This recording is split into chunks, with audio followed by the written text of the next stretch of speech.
Archiver, the A's in Kansas City, is made possible by the Missouri Humanities Council and is a member of the Fountain City Frequency family of podcasts. 10 seconds. Get ready to roll the tape. 5 seconds from right now. Roll the tape. We're going with behind home plate right now. We begin this episode with Monty Moore and the pregame show on KCMO Radio, July 7th, 1963. Good afternoon, everybody. This is Monty Moore at Tiger Stadium in Detroit, where today our Kansas City A's play the last two ball games before the All-Star break with a doubleheader against the Detroit Tigers. The Tigers are hot. They've won 5 straight. The A's have been cooled off. They've lost 5 straight, so something's got to give here maybe today. Our special pregame behind home plate show guest tonight is George Kell, broadcaster for the Detroit Tigers. And we'll talk with George in just a minute, but right now let's take this time out. For me, and I think for most fans, it's not just the players that conjure up memories of a team. The broadcasters are just as important. Sure, it's true for television, but the relationship isn't quite as personal as it is with your radio. When you're alone in your car, or, when I was a kid, listening to a late West Coast game on my clock radio. So when I heard this... It's butternut bread baseball time.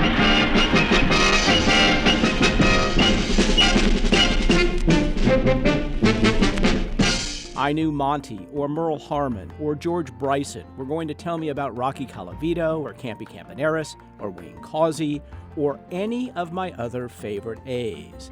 And all the action was going to come pouring out of my radio, a place near and dear to my heart. The podcast is Archiver, the A's in Kansas City, Episode 7. The A's are on the air. Me, I'm your host, Sam Zeff. Now, truthfully, there simply aren't that many historic calls in Kansas City A's history. No shot heard round the world from Russ Hodges when the Giants beat the Dodgers for the National League pennant in 1951. No Vin Scully calling Don Larson's perfect game in the '56 series. But there is this.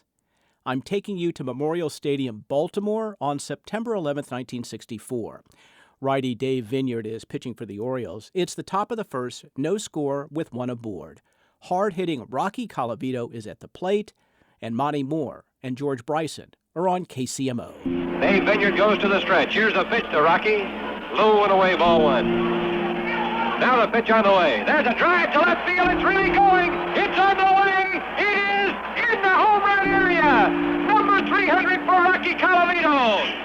A blast way over the 380-foot sign up into the bleachers in left center field. And here he comes around third. Home run number 300 for Rocky Colavito. Only 22 people in the history of baseball have done that besides Rocky. Man, that was no cheap one. He blasted it way up into the left center field seats. The A's lead 2-0. Here's the pitch to Gentile, and Jim wraps one into right field. There's a base hit for him. Wayne Causey scored ahead of Colavito's boat. Oh, I wish that could have happened at home. I'm glad it happened anywhere, but it really happened here. Now here's Matthews up, 1-0 pitch. Ground ball to the shortstop hole. Cut off by Brooks Robinson, but he can't make a throw anywhere. Both runners are safe on hits. 4 straight hits for the A's here. I love that call. It's so in the moment. It's really going, Monty yelled. A blast way over the 380-foot sign. No video would have made that homer more vivid.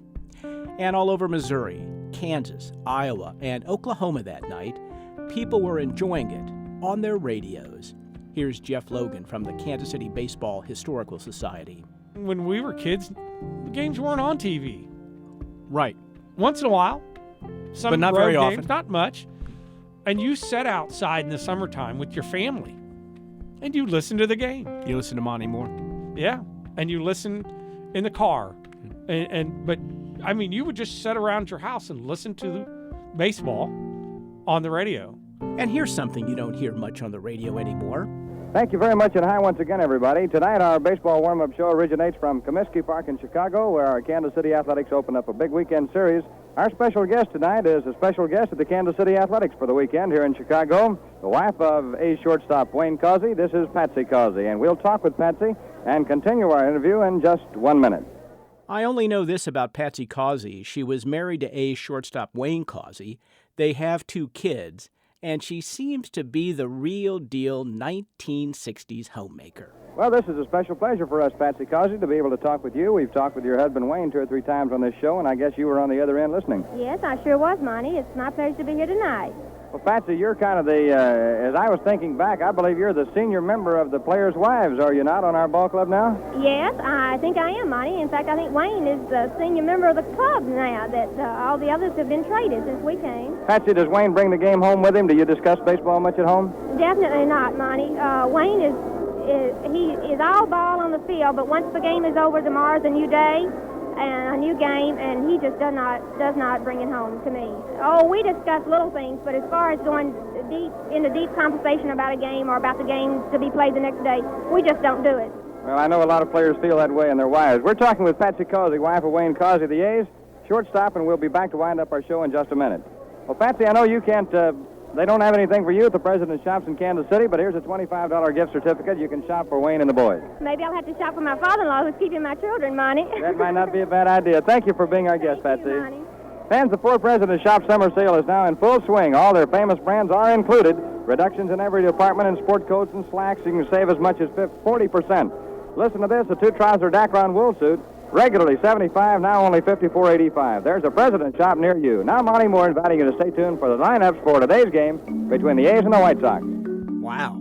Did Monty Moore just say a suit with 2 pairs of pants for $54.85 at the President Shops, which, by the way, had 4 locations in Kansas City? Every inch a store for men, they claimed. Although, 1, I'm not sure what that means, and 2, I am pretty sure that came out of some liquor-fueled Mad Men advertising pitch session. But I digress. What I really want to say is this. Aren't those old radio spots cool? In the middle of the 4th inning, it's Kansas City 4 and New York 2. And now here's a cool idea for a warm day, Ham's Beer.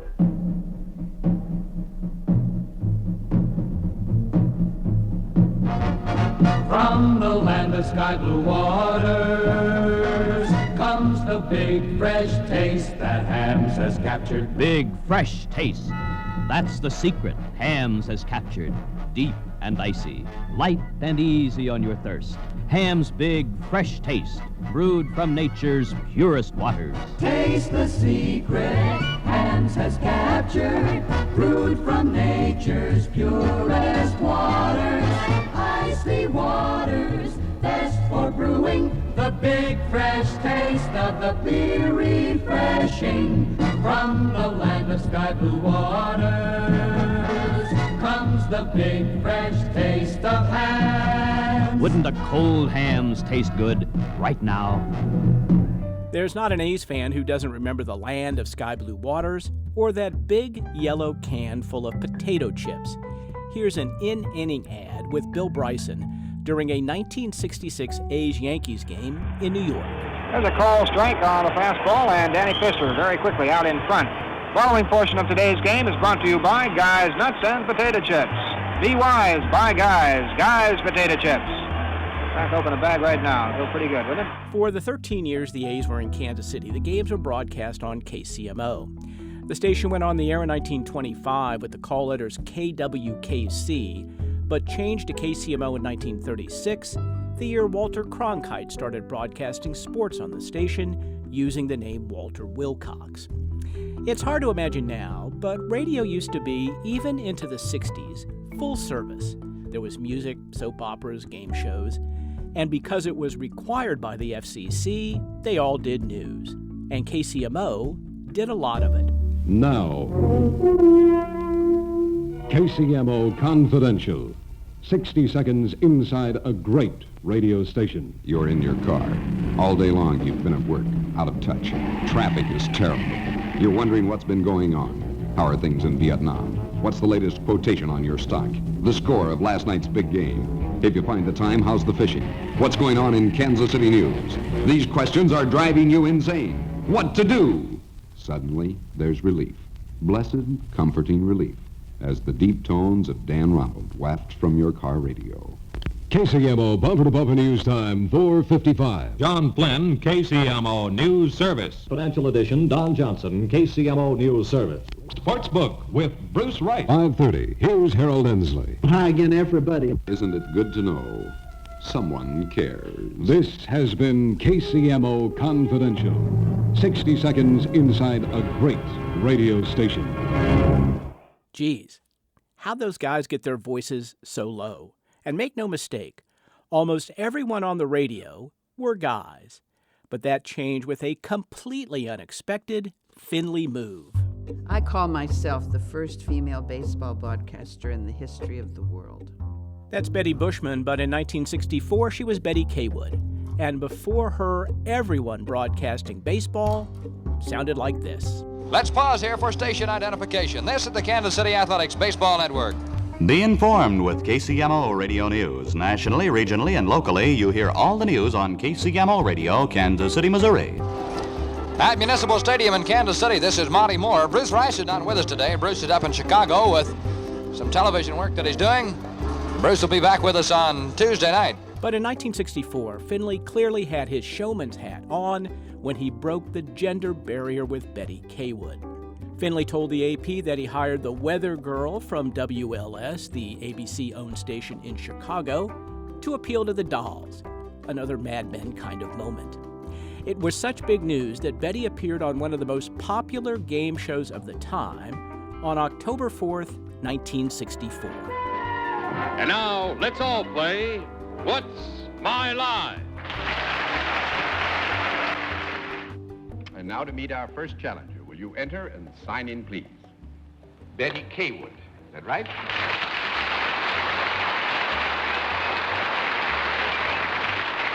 Is it Miss or Mrs. Kaywood? Miss. Miss Kaywood. That's And where right. are you from? Kansas City. Kansas City. Missouri. Missouri. Oh, of course, I'm sorry. Kansas City, Missouri. And may I present our panel? Now, would you join me over here, and we'll let the audience in the theater and the audience at home know exactly what your line is. Broadcast baseball games, the rather crude graphic said. All right, panel, we can tell you that Miss Kaywood is salaried and deals in a service. And we'll begin the general questioning with Bennett Cerf. Miss Kaywood, before we examine what line you're in, I want to predict that you will have a conference with Mr. Daly before long.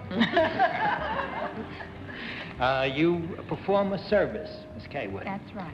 Is this a service that is performed for both men and women? Yes, sir.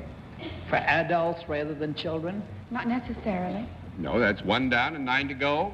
The Broadway star Arlene Francis guessed she worked for a nonprofit. The comedian Buddy Hackett thought she was a forest ranger.